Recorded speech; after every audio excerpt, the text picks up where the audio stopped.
નમસ્કાર મારા સનાતની પરિવાર, આધ્યાત્મની દુનિયામાં આપ સર્વેનું ખૂબ ખૂબ સ્વાગત છે.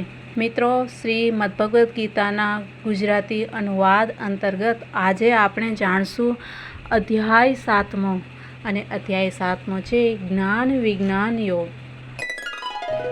શ્રી કૃષ્ણ ભગવાને કહ્યું કે હે પાર્થ, પોતાનું મન મારામાં પરોવી અને મારો જ આશ્રય લઈ અને યોગાભ્યાસ કરતા સંશય રહિત થઈ અને મને પૂરેપૂરો વિભૂતિ, બળ, ઐશ્વર્ય આદિ ગુણોથી યુક્ત જાણશો. તે ઉપાયને તમે જાણો. હું હવે તમને શાસ્ત્રીય જ્ઞાન અને વિજ્ઞાન કહીશ.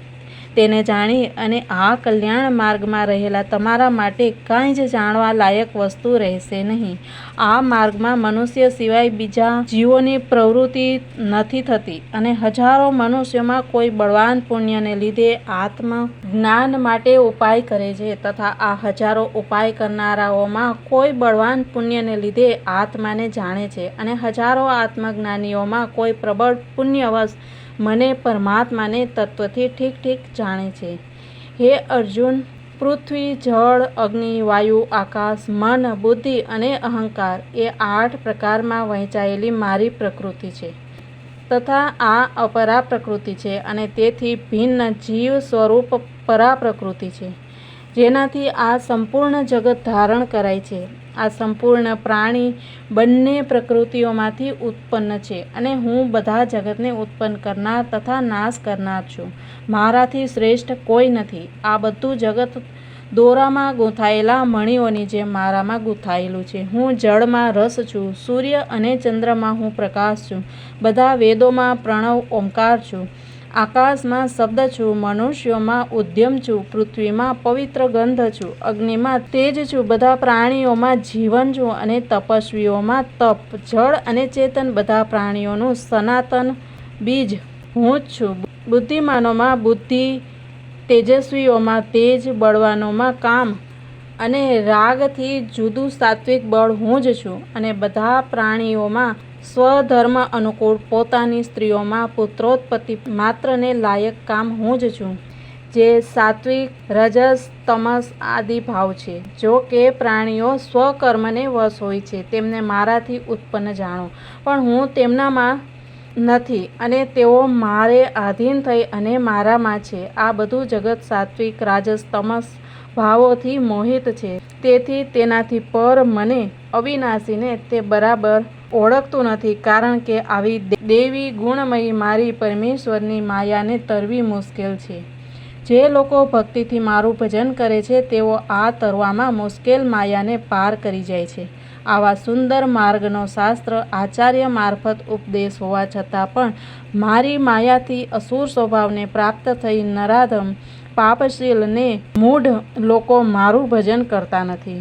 ભજન પૂર્વજન્મના પુણ્યાત્મા કરે છે. તેઓ 4 પ્રકારના હોય છે: એક આર્ત, બીજો જિજ્ઞાસુ, ત્રીજો અર્થાર્થી અને ચોથો જ્ઞાની. જો કે આ ચારેયમાં ભક્ત શ્રેષ્ઠ છે, કારણ કે દેહાદિના અભિમાન વગર જ્ઞાનીને હું વહાલો છું, અને તે જ્ઞાની મારો વહાલો છે. જો કે આ ચારેય ભક્તો શ્રેષ્ઠ છે, પણ જ્ઞાની મારો આત્મા છે, કારણ કે યુક્તાત્મા એટલે કે મારામાં એક ચિત્ત થઈ, અને તે જ્ઞાની સર્વોત્તમ ગતિ સ્વરૂપ મારામાં જ સારી રીતે રહેલો છે, અને મારાથી જુદું બીજું કોઈ પણ ફળ માનતો નથી.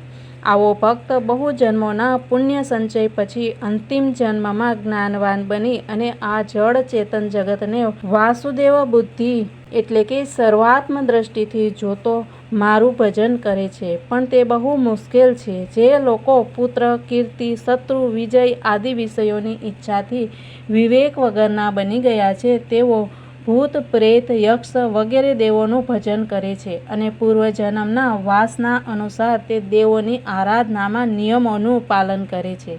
તેમનામાં જે ભક્ત જે દેવના સ્વરૂપને શ્રદ્ધાથી પૂજવા ચાહે છે, તે ભક્તની શ્રદ્ધાને તે દેવ અનુકૂળ હું દ્રઢ કરું છું. તે ભક્ત તે દ્રઢ શ્રદ્ધાથી તે દેવનું પૂજન કરે છે, અને તે દેવ વિશેષ પાસેથી તે ઈચ્છિત ભોગોને પ્રાપ્ત કરે છે. પણ તે કામ મારી મારફત થયેલું છે, કારણ કે તે દેવો પણ મારી મૂર્તિ હોય છે. બુદ્ધિ વગરનો પુરુષ મને કપટ વગરનાને મનુષ્ય મત્સ્ય, કૂર્મ વગેરે સ્વરૂપને પ્રાપ્ત માને છે, કારણ કે તેઓ મારા તે નિત્ય સર્વશ્રેષ્ઠ અર્થાત જગતના રક્ષણ માટેના લીલા માત્ર શરીરધારી પરમેશ્વરના સ્વરૂપને જાણ્યા વગર સ્વકર્મ નિર્મિત ભૌતિક દેહધારી દેવ વિશેષની જેમ જાણે છે. તેથી મારો ત્યાગ કરી અને દેવ વિશેષથી નાશવંત ફળને મેળવે છે. હું પોતાની યોગ માયાથી છૂપો રહું છું અને બધા લોકોની આગળ જાહેર થતો નથી. તેથી આ અજ્ઞાની મનુષ્ય મને પરમાત્માને જન્મરહિત અવિનાશી જાણતો નથી. હું ભૂત, વર્તમાન અને ભવિષ્ય ત્રણેય કાળના બધા પ્રાણીઓને જાણું છું, પણ મારી માયાથી મોહ પામેલ હોવાને કારણે મને કોઈ જાણતું નથી. આ સંસારમાં સ્થૂળ દેહ ધારણ કરી અને તેને અનુકૂળ ઈચ્છા અને તેની પ્રતિકૂળ દ્વેષ હોવાથી તેનાથી ઉત્પન્ન જે શીત ઉષ્ણ, સુખ દુઃખ આદિ દ્વંદ્વરૂપ મોહ છે, તેનાથી બધા પ્રાણીઓ સંમોહને પ્રાપ્ત થાય છે. પણ પુણ્યાત્મા લોકો પાપ રહિત રાગ દ્વેષ આદિ દ્વંદ્વરૂપ મોહથી મુક્ત છે તથા દ્રઢ વ્રતવાળા છે. તેથી તેઓ મને ભજે છે. જે મારો આશ્રય લઈ અને ઘટપણ અને મરણથી મુક્ત થવા માટે યત્ન કરે છે, તેઓ જ તે બ્રહ્મને તથા બધા અધ્યાત્મને અને બધા કર્મને જાણે છે. જે લોકો મને અધિભૂત, અધિદેવ અને અધિયજ્ઞ સહિત જાણે છે, તે યોગ્ય ચિત્તવાળા પુરુષ અંતકાળમાં પણ મને જાણે છે, અર્થાત મને પ્રાપ્ત થાય છે. ઇતિ શ્રીમદ્ ભગવદ્ ગીતાના શ્રી કૃષ્ણ અર્જુન સંવાદમાં જ્ઞાન વિજ્ઞાન યોગ નામનો 7મો અધ્યાય સમાપ્ત. મિત્રો, કાલે જોશું આપણે 7મા અધ્યાયનો સાર અને મહાત્મ્ય. ત્યાં સુધી બધાને જય શ્રી કૃષ્ણ. રાધે રાધે. ભારત માતાની જય.